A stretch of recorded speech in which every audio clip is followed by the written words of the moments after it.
Okay, so we're back and, diving into some pyramid research today. And, there's always something fascinating popping up in this field. Yeah, always seems to be something new, a new discovery or, a new interpretation. Exactly. And this time, I came across some articles about some really intriguing findings, some more debated than others. And I thought, perfect for a deep dive. Yeah, let's get into it. What did you find? Well, two things really stood out. One is this claim of like a huge underground city beneath the Giza pyramids.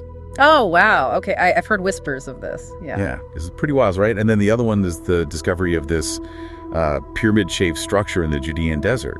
It's like way older, like 2,200 years old. So totally different time periods and probably different, purposes and meanings behind them. Right, exactly. So I figured, we could start with the underground city because, that one is just like mind-blowing if it's true. Yeah, for sure. Let's unpack that one. So what's the claim exactly?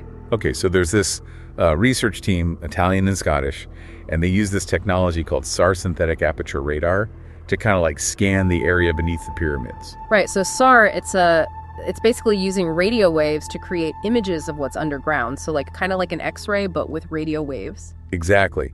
And what they claim to have found is like extensive subterranean structures, like I'm talking columns, spiral staircases, possible water systems extending like 1 kilometer down. Wow, 1 kilometer. That's incredibly deep. Are they suggesting these structures go that far down? Yeah, that's what they're saying. And this is where it gets really interesting because some people are speculating that this could be the mythical Hall of Records.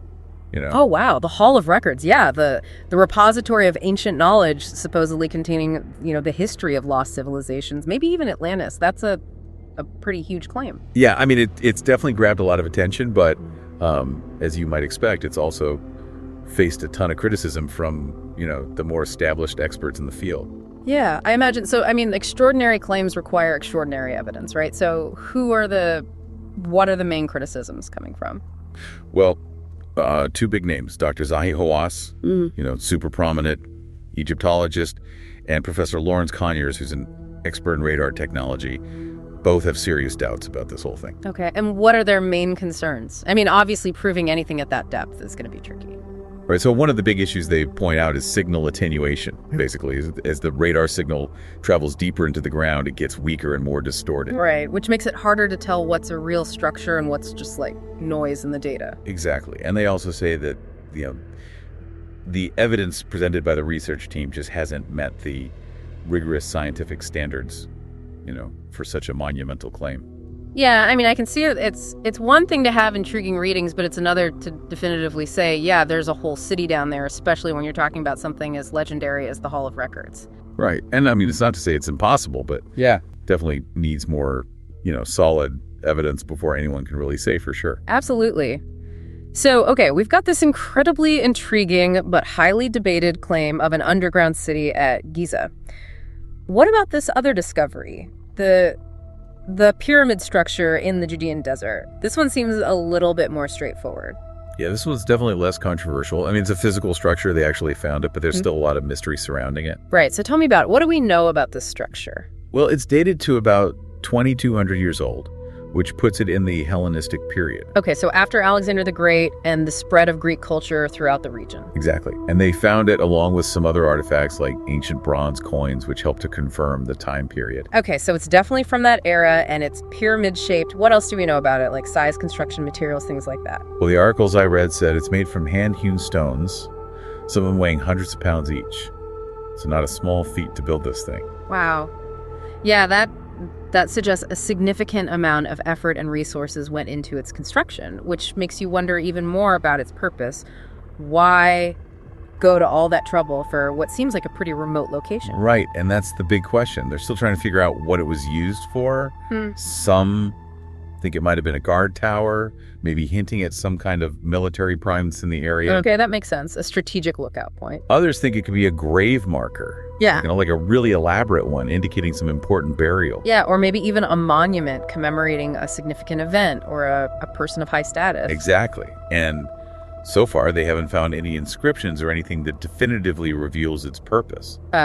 So the mystery continues, which is often the case in archaeology, right? You get these tantalizing clues, but not always the full picture. Yeah, but even without knowing for sure what it was used for, the fact that they built this structure the way they did, with such heavy stones, tells us something about the people who lived there. Yeah, it speaks to their capabilities, their level of social organization, their understanding of engineering and construction. Even their beliefs and values might be reflected in how they chose to create this monument.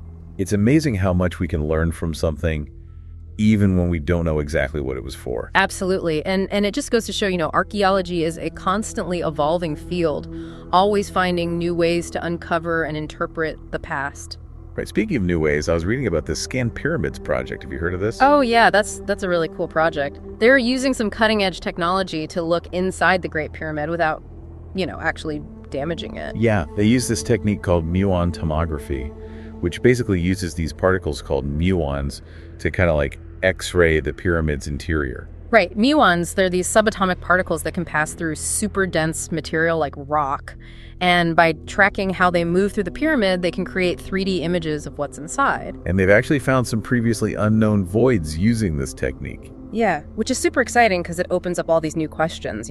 What are these voids? What's their purpose? Could they lead to new discoveries? Right. It's like a whole new layer of mystery within a structure we thought we knew so well. And this is why these non-invasive techniques are so important, because they allow us to investigate these ancient sites without causing any harm. Absolutely. So we've got these like mind-blowing claims of a hidden city under Giza, lots of debate there, and then this really interesting but still mysterious pyramid structure in the Judean Desert, and all these new technologies like muon tomography helping us to see these ancient structures in completely new ways. It's incredible to think about, on one hand, we have these grand narratives and speculations about lost civilizations and hidden knowledge, and on the other, we have these very tangible discoveries, these structures that we can touch and study and try to piece together their stories. And both are contributing to our understanding of the past, in different ways. It's like a constant push and pull between the big picture and the details, the known and the unknown. Exactly, and it's that tension that makes archaeology so fascinating. I think it's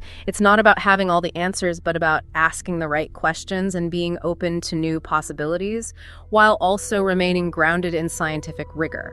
So for all the listeners out there, I'm curious, what do you think when you hear about discoveries like these? Does it spark your imagination, or do you find yourself more drawn to the skepticism and the demand for concrete proof? What does this back and forth between the sensational and the scientific tell us about how we approach the mysteries of the past? How do we balance the excitement of potential breakthroughs with the need for careful scrutiny? It's a question that goes beyond archaeology, really. It's about how we understand the world around us, how we approach the unknown, and how we shape our own narratives about the past, present, and future. Thanks for joining us on this deep dive into the world of pyramid research. And until next time, keep exploring, keep questioning, and keep an open mind. Always a pleasure. Thanks for having me.